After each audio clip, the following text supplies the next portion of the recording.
कोकणातील प्रत्येक अपडेट जाणून घेण्यासाठी आजच माझे कोकणच्या सोशल मीडिया प्लॅटफॉर्मला लाईक, फॉलो आणि सबस्क्राईब करा. नमस्कार, मी सागर कदम. माझे कोकणमध्ये तुम्हा सर्वांचं मनपूर्वक स्वागत. बातमीपत्राला सुरुवात करण्याआधी पाहूयात बातमीपत्रातील महत्त्वाच्या हेडलाईन्स. अलिबाग शहराला पाणी पुरवठा करणारी मुख्य जलवाहिनी फुटली. शहरातील सर्व नागरिकांना पाणी जपून वापरण्याची विनंती.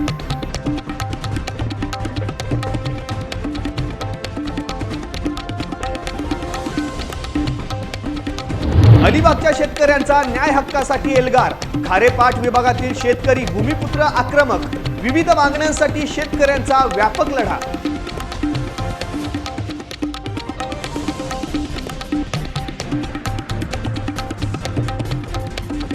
विनायक राऊत आणि राजन साळवींमध्ये आरोप प्रत्यारोप. राजन साळवींच्या आरोपाला विनायक राऊतांचे उत्तर.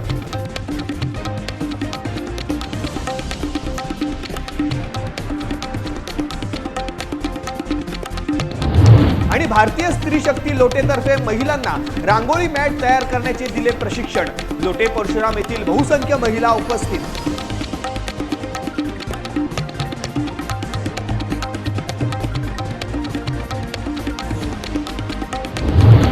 आता पाहूया सविस्तर वृत्त.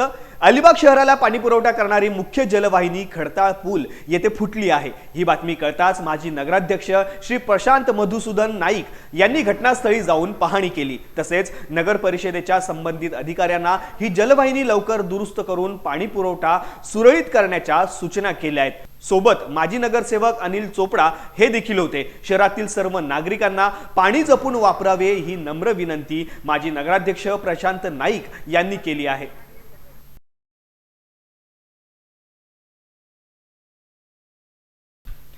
रायगड जिल्ह्यात नव्याने प्रकल्प व उद्योगधंदे उभारले जात आहेत. अशातच औद्योगिकीकरणाच्या प्रकल्पाच्या नावाखाली शेतकऱ्यांच्या जमिनी विकत घेतल्या जात आहेत. मात्र अनेक वर्षे इथे कोणतेही प्रकल्प उभारला जात नसून या जमिनी पडीक राहिल्या असल्याने शेतकरी वर्गात असंतोष उफाळून येतोय. अलिबाग तालुक्यातील शहापूर, धेरंडे, खारेपाट विभागातील हजारो शेतकऱ्यांनी न्याय हक्कासाठी एल्गार पुकारला आहे. पूर्व भूसंपादन व सद्य पुनर्संपादनातील संपादन संस्थांकडून गैरकारभार होत असल्याचा गंभीर आरोप शेतकऱ्यांनी केलाय. खारेपाटातील 3000 एकर शेत जमिनीपैकी 800 एकर कृषी व 400 एकर अकृषी जमिनी 2006 साली टाटा विद्युत प्रकल्पासाठी संपादित करण्यात आल्या. त्यापैकी 70% जमिनी सलोख्याने व 30% जमिनी सक्तीच्या भूसंपादनाद्वारे संपादित करण्यात आल्या. या विरोधात शेतकरी आता पेटून उठलेत. आमच्या शेत जमिनीला योग्य मोबदला मिळावा, स्थानिक भूमिपुत्र शेतकरी, सुशिक्षित बेरोजगार यांना रोजगार मिळावा, पुनर्वसन करण्यात यावे, तसेच 12.5% भूखंड देण्यात यावा या प्रमुख मागण्या घेऊन शेतकऱ्यांनी आंदोलनात्मक लढा उभारलेला आहे. जोपर्यंत आमच्या मागण्या पूर्ण होत नाही तोपर्यंत प्रकल्पाला विरोध असल्याचा पवित्रा शेतकऱ्यांनी घेतलाय. सन 2006 साली इथे पहिला टाटाचा प्रकल्प आलेला आहे आणि टाटाचा प्रकल्प येऊन त्याही शेतकऱ्यांची एकरी 20 लाखामध्ये जमीन घेण्याचा जो प्रयत्न केला होता त्याच्यामध्ये त्यांना फक्त एक 30% यश आलं होता त्या खरेदीमध्ये. आणि त्यानंतर त्याही जे शेतकरी कवडी मोलाच्या भावात जमीन देत नाही असे त्यांचे लक्षात आल्यानंतर त्याही 2010 साली इथे सक्तीचा भूसंपादन लावलेला आहे आणि आमच्या शेतकऱ्यांची एक प्रकारची फसवणूक केलेली आहे. आणि त्यानंतर शेतकऱ्यांचे पैसे डायरेक्ट शेतकऱ्यांच्या अकाउंटला टाकलेले आहेत. आणि त्यावेळेला असं आश्वासन दिले होते की इथेशी एक मोठा टाटाचा प्रकल्प येणार, इथेशी घरोघरी लोकांना नोकरी लागणार, तरुणांना रोजगार मिळणार. पण तसे इथे काहीच घडलेले नाही, जेणेकरून त्याही एक प्रकारे शेतकऱ्यांची, तरुणांची इथं फसवणूक केलेली आहे. आज 15 वर्षे झाले. 15 वर्षामध्ये इथे 1 रुपयाचा त्याही विकासाचा काम कुठला आणलेलं नाही. आणि 15 वर्षामधले इथले तरुणांना आज दुसरीकडे जावं लागतं कामानिमित्त आणि दुसऱ्या कंपनीमध्ये जाऊन त्यांना आज कुठल्याही प्रकारचा प्राधान्य चांगल्या प्रकारे मिळत नाही. आणि 15 वर्ष जमीन देऊनसुद्धा त्याही जबरदस्ती जमिनी घेतल्यात आणि 15 वर्षामध्ये 1ही रुपयाचा इथेशी विकास झालेला नाही. काय 15 वर्षात 15 रुपयाची कुठल्या तरुणाला नोकरीही मिळालेली नाही. तर आमची शासनाला अशी विनंती आहे की जर तुम्हाला प्रकल्प करता येत नसेल तर 15 वर्ष झालेले आहेत तर आमची जी 1200 एकर जमीन तुम्ही संपादित केलेली आहे सक्तीने ती आमची शेतकऱ्यांना तुम्ही परत द्यावी एवढीच शासनाला मी विनंती करतो. माझं एवढंच म्हणणं आहे साहेब की गेले 19 वर्ष टाटा पॉवरनं जी जमिनी खरेदी केली, ती जमिनी खरेदी करताना त्या जमिनीमध्ये MIDC किंवा शासनानं कुठल्याही प्रकारचा त्याच्यामध्ये खडासुद्धा टाकला नाही, परंतु त्या जमिनीमध्ये एक सिमारसन कंपनीचा प्रोजेक्ट येण्याचं सिमारमासन कंपनी येण्याचा त्यांनी घाट घातलेला आहे. तो घालत असताना त्याच कंपनीला पोच रस्त्यासाठी जो फेज 2 मधून रस्ता येतो आहे, तो फेज 2 मधून रस्ता येत असताना कुठल्याही शेतकऱ्याला विश्वासात न घेता 32(3) नोटीस त्यांनी लावलेली आहे. 32(3) नोटीस लावता असताना कुठल्याही शेतकऱ्याला विश्वास न घेतात केलेला आहे. पण माझं एवढंच म्हणणं की माझ्या शेतकऱ्यांचा प्रकल्पाला विरोध नाही आहे, आम्हाला प्रकल्प हवा आहे, पण आमचं एवढंच म्हणणं आहे की आम्हाला योग्य तो भाव, आमचं पुनर्वसन आणि माझ्या गरीब शेतकऱ्यांना जे प्रकल्पग्रस्त शेतकरी असतील का त्याच्या व्यतिरिक्त शेतकरी असतील त्यांना नोकऱ्या, हे आमचं ध्येय आहे. एवढं आमचं जर आम्हाला जर शासन किंवा MIDC देत नसेल तर आमचा या प्रकल्पाला किंवा या पोच रस्त्याला आमचा विरोध असेल. रायगडच्या रोहा तालुका भाजपची सदस्य अभियान नोंदणी सुरू झाली आहे. या अभियानाला भाजपचे खासदार धैर्यशील पाटील व जिल्हा प्रभारी वैकुंठ पाटील यांनी भेट दिली. यावेळी त्यांनी आढावा देखील घेतलाय.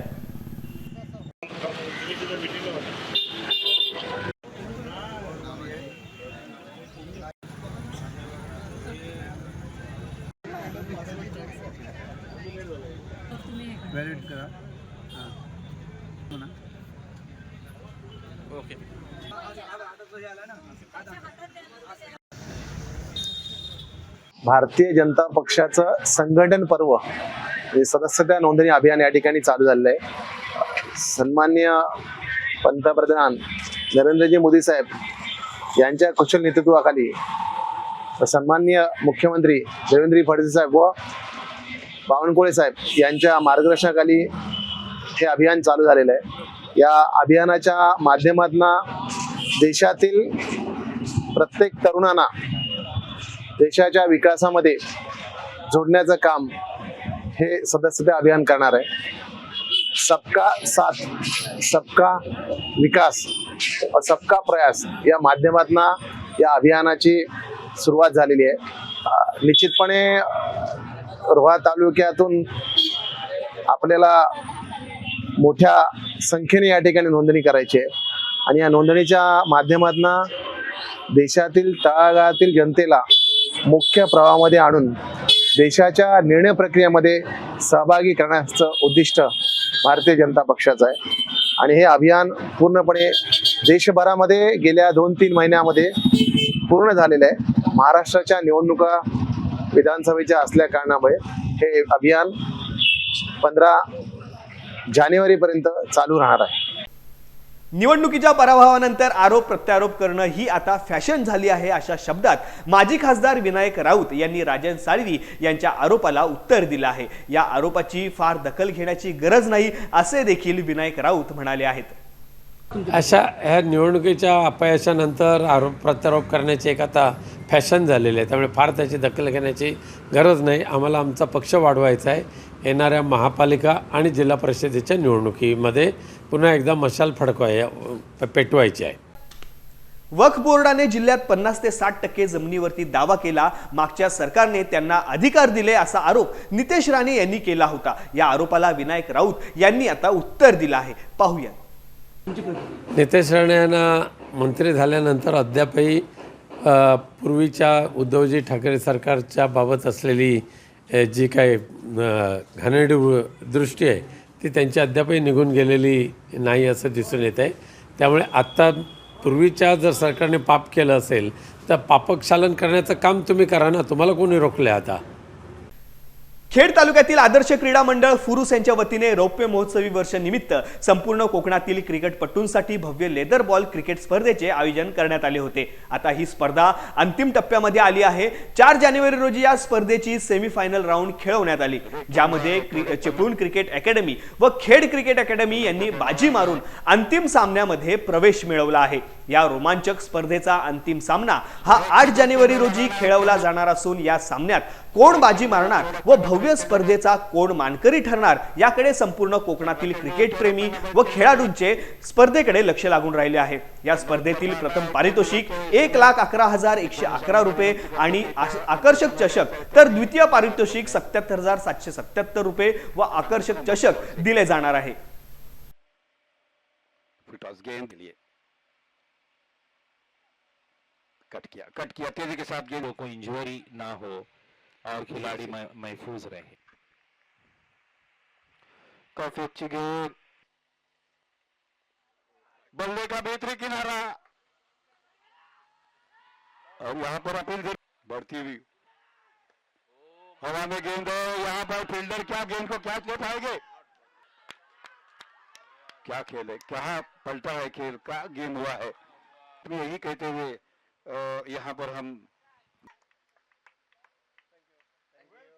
3 जानेवारी रोजी झालेल्या सावित्रीबाई फुले जयंती निमित्त काल 5 जानेवारी रोजी भारतीय स्त्री शक्ती लोटेतर्फे महिलांना रांगोळी मॅट तयार करण्याचे प्रशिक्षण पीर लोटे येथे देण्यात आले। यावेळी भारतीय स्त्री शक्ती चिपळूण येथील सदस्य अर्चना बक्षी, माधवी साठे आणि जयश्री जोशी उपस्थित होत्या। रांगोळी मॅट तयार करण्याचे प्रशिक्षण उमा म्हाडळकर व केतकी म्हाडळकर यांनी दिले। या कार्यक्रमासाठी लोटे शाखेच्या पल्लवी गोरे आणि वृषाली राणे यांनी विशेष सहकार्य केले। या कार्यक्रमात लोटे परशुराम येथील बहुसंख्य महिला उपस्थित होत्या।